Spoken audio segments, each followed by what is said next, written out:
Alhamdulillah pemirsa TV, kita kembali di Ustaz Menjawab. Di segmen terakhir ini kita ulangi sedikit. Pertanyaan Bapak Hasim tadi belum tuntas ya, tentang dosa itu tidak bisa dilihat dan tidak langsung diberi hukuman oleh Allah. Seandainya cepat diberi hukuman, mungkin orang tidak berani berbuat dosa. Ini intinya. Tolong Ustaz jelaskan. Baik, terima kasih kepada Ustaz Pak Hasim dan juga kepada Pak Hasim bertanya. Artinya kenapa sekarang nggak ada lagi azab secara instan langsung ya? Ya. Tapi tadi secara khusus Ustaz Amir sudah menjawabkan seperti tsunami itu langsung, seperti di Patebo kalau nggak salah di Lombok. Palu ya, di Maluku di Sulawesi itu langsung dibalas oleh Allah karena rencana-rencana makar mereka begitu kan. Walaupun tidak semua seperti itu. Ya, ingin kita sampaikan pertanyaan yang disampaikan oleh Bapak Hashim tadi, kenapa sekarang ada lagi azab secara instan? Juga jawaban saya tambahkan tadi, kalau semua azab sekarang langsung begitu kita berzina langsung ada azabnya, mungkin sudah penuh ke surga orang juga, tidak ada lagi di neraka. Cuma yang kedua, saya pernah baca sebuah riwayat Ustaz. Ya. Riwayat tentang seorang bapak yang meninggalkan salat, yang nggak pernah salat di zaman Rasulullah. Jadi anak ini begitu bapaknya meninggal, dia lari cepat-cepat ke Rasulullah. Ya. Ketika sampai ke Rasulullah, apa kata anak ini? Ya Rasulullah, bapak saya sudah berubah di rumah. Sudah berubah di rumah. Kenapa berubah? Menjadi, maaf saya bilang jadi babi kan begitu. Ya. Nauzubillah. Kemudian Rasulullah datangi rumah orang itu. Ketika sampai di rumah itu, beliau buka tutupan yang tadi ditutup oleh si anak tadi. Betul-betul seorang bapak ini sudah menjadi babi. Nah, ditanya oleh Rasulullah pada anak ini, apa pekerjaan ayahmu? Dia baik, bersedekah dia, kemudian dia sosial tinggi, bermasyarakat. Ada nggak pekerjaan yang Allah perintah yang nggak dia kerjakan? Itu satu Rasulullah. Apa? Dia nggak pernah salat. Dia nggak pernah salat ya Rasulullah. Lain dia kerjakan semua, tapi salat tidak ada. Rasul mengatakan inilah penyebab dia dirubah oleh Allah menjadi babi. Nauzubillah. Saat itu Rasulullah berdoa kepada Allah dalam riwayat ini, ya Allah, kalaupun sebesar apapun dosa umatku, nanti sajalah engkau azab ya Allah di akhirat, karena aku merasa malu dengan perilaku umatku. Ini salah satu doa Rasulullah. Doa Rasulullah akan diterima oleh Allah. Mungkin salah satu penyebab sekarang Allah menahan azab secara instan, salah satunya adalah doa Rasulullah tadi. Tapi kalau zaman-zaman dahulu saya pikir masih ada terjadi. Kan ada kisah-kisah anak yang durhaka pada orang tua itu ditelan oleh bumi Ustaz. Ini bukan cerita maling kunang lah, kita bilang cerita-cerita yang lain banyak dulu. Ada orang berzina sehingga maaf kita bilang lengket berdua kan. Tahun 2000 berapa tuh Ustaz? 2010 atau 2009 tuh kan ada kejadian di beberapa tempat di Aceh yang berzina di salah satu tempat. Mungkin Allah tidak reda sampai ditembak kan. Kedua-duanya izin orang tuanya ditembak. Karena kenapa? Allah berikan azab instan juga. Mungkin tidak sekeinginan kita harus instan semua. Anak saya nggak salah pingin instan. Saya pikir anak kita sendiri kalau nggak salah nggak mau juga kita dirubah oleh Allah sekarang kan. Mungkin di akhirat wallahu alam. Ini salah satu penyebab kenapa nggak instan azab sekarang. Saya pikir begitu Ustaz. Ya. Jadi yang terakhir ini menarik juga pertanyaannya dari Ibu Nur Hayati. Ustadz, banyak orang-orang laki sekarang itu kalau hari Jumat berdiam diri di dalam rumah atau dalam toko-toko warung kopi, tidak salat Jumat. Menurut hadis, 3 kali salat Jumat orang itu sudah jadi munafik. Ternyata munafik. Tapi kebanyakan ini bukan 3 kali Ustaz, sudah 300 kali tidak salat Jumat. Tolong Ustaz jelaskan supaya laki-laki tahu tentang kewajiban salat Jumat. Wassalam, Ibu Nur Hayati, Pelanggahan, Banda Aceh. Luar Demah. Langsung kita jawab Ustaz. Iya. Saya coba jawab dari pertanyaan dan pernyataan. Ini pertanyaan saya pikir dan pernyataan daripada Ibu Nur Hayati mengenai banyak bapak-bapak di zaman sekarang waktu hari Jumat nggak keluar ke masjid. Yang jelas jawaban saya pertama, Ibu, Ini bapak-bapak ini nggak tahu dengan hukum Jumat.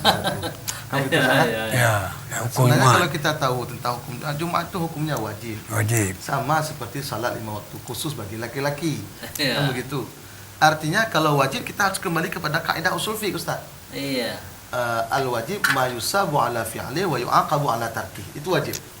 Wajib itu ibadah yang apabila kita kerjakan mendapat pahala, apabila kita tinggalkan diazab oleh Allah berdosa. Ya. Kalau Jumat memang wajib bagi laki-laki, maka laki-laki ini wajib hadir ke Jumat. Kecuali Kecuali ada uzur. Uzur Uzur. itu sebenarnya untuk sekarang nggak perlu kita sampaikan. Karena orang nanti sikit-sikit uzur. Kan Uzur. begitu? Iya. hujan. Bahkan perintah Rasulullah itu apabila ada keponakan, ayahnya lumpuh, wajib anak ini membawa ayahnya ke masjid. Dibawa.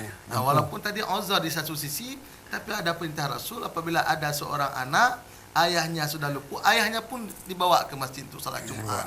Ini kan bagaimana kita pahami, berarti jangan gara-gara nanti hujan sikit udah uzur Jumat. Ya.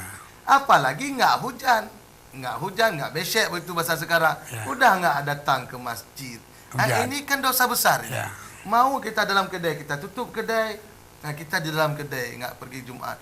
Ini dosa dan imbasnya bukan ke kita saja. Ke segala usaha kita itu berimbas kalau nggak salat. Karena salat itu salah satu hikmahnya itu fadilahnya pembuka pintu rezeki, Ustaz. Ya. Menjaga salat subuh saja kata Abu Hamka itu, salat subuh dijaga tepat waktu, rezeki dibuka oleh Allah. Dibuka. Dan ini instan buktinya. Ya, instan. Nah, instan buktinya begini instannya. Ya. Saya gemar sekarang salat subuh berjamaah. Amin. Amin. Jadi setelah salat subuh, setelah kita dengar ceramah, ada saja yang mengajak ke warung. Sarapan pagi. Rezeki. Kita ingin makan kue aja, jangan Ustaz, makan nasi. Itu aja sudah bukti rezeki. Ya. Dan yang kedua, bapak-bapak yang punya warung kopi, setelah salat subuh langsung Penuh.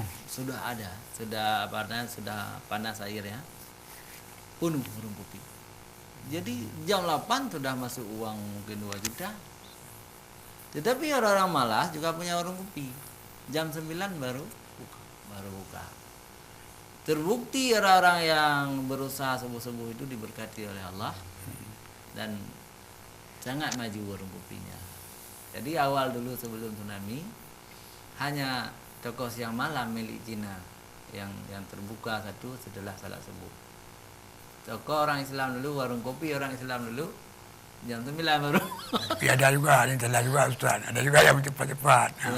Di mana? Banyak yang cepat khusus bagi banyak. Kadang-kadang konsep Islam ini banyak dipakai oleh orang non-muslim. Ah. Jadi tak khawatir. Jadi cerita hari sebelum tsunami tadi. Ada juga. Cuma Jalan Diponegoro siang malam toko Cina, yang lain nggak ada. Tapi setelah tsunami, alhamdulillah orang Aceh juga sudah mengikuti. Banyak warung kopi sekarang. Setelah salat subuh sudah penuh. Alhamdulillah bagus tuh. Jadi Ustaz ni saya tanya sikit. Silakan. Begini Ustaz, ini tanya ni bukan tu ya. Ya. Bukan memihak kepada orang lain. Bagaimana hukumnya kita ni kan kadang ada jemaah keliling semua subuh tu. Ya. Jadi kadang-kadang dikasih rezeki tu. Itu bagaimana Ustaz tu? Jemaah keliling tu. Yang bagaimananya apa nih hukum berjamaah Jemaah keliling subuh. Khusus subuh. Kenapa? Lain ada subuh aja. Bagaimana Ustaz? Hukum berjamaah keliling. Subuh tu. Boleh saja Ustaz. Yang penting begini, jangan gara-gara kita pergi keliling kosong jamaah di masjid kita, itu kan nggak boleh. Itu yang nggak boleh. Jumat kan begitu juga, walaupun fadilah jamaah itu masjid yang paling ramai jamaahnya di situ lebih besar pahalanya kan begitu. Tapi kalau kita kejar semua ke Baitur Rahman, jadi masjid-masjid di lain udah kosong, nggak boleh juga, berdosa. Mungkin yang saya pahami begini, ada konsep baru kita alhamdulillah juga pasca tsunami, ada namanya jamaah subuh di kami ABC. Itu mereka mengajak bapak-bapak ini yang kadang-kadang dulu kan mungkin nggak paham dengan berjamaah, itu kan rata-rata orang-orang yang apa? Datanglah mereka malam ini ke masjid ini sambil silaturahim, kunjungi besok. Ustaz juga pernah mengisi, saya juga pernah dulu diajak mengisi. Saya pikir begini, itu nggak salah Ustaz.